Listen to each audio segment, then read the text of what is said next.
news now.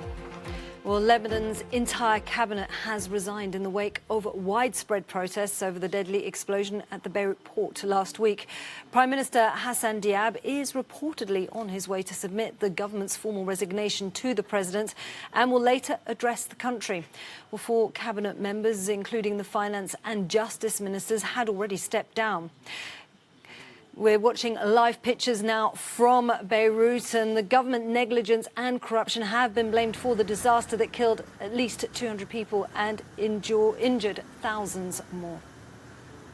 Well, our reporter Carol Malouf is in Beirut and she joins us now with the very latest. Well, hello there to you, Carol. Now, I know that your eyes are stinging because you've been submitted to kind of a tear gas canister there. But first of all, can we just quickly talk about what's happening politically in Beirut? The whole government has resigned. Where does this leave Lebanon at this devastating time of need when the country is allegedly rife with corruption?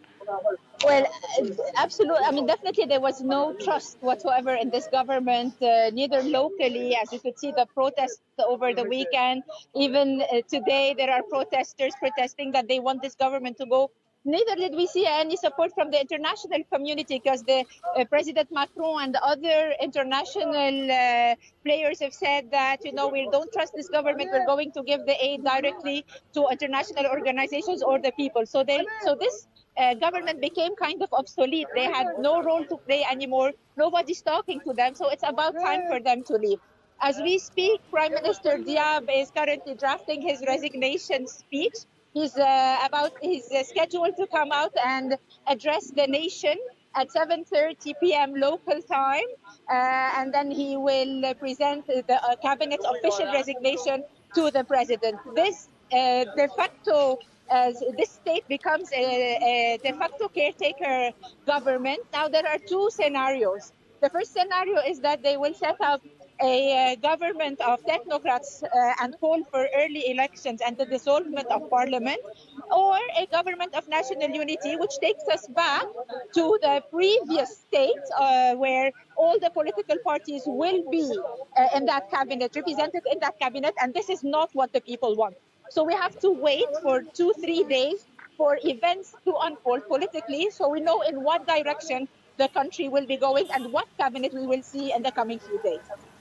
OK, Carol, it does look like people are beginning to gather behind you right now. Now, I know that the news of the cabinet resignation has just come out, but what's the mood in Beirut? Has this news in any way quelled the protesters?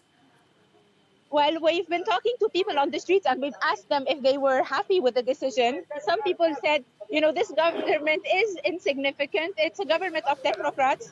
So even if they stay or they leave, it's the same for us. It's not up to what we want to see. We want to see the political establishment gone. We want to see the president resign.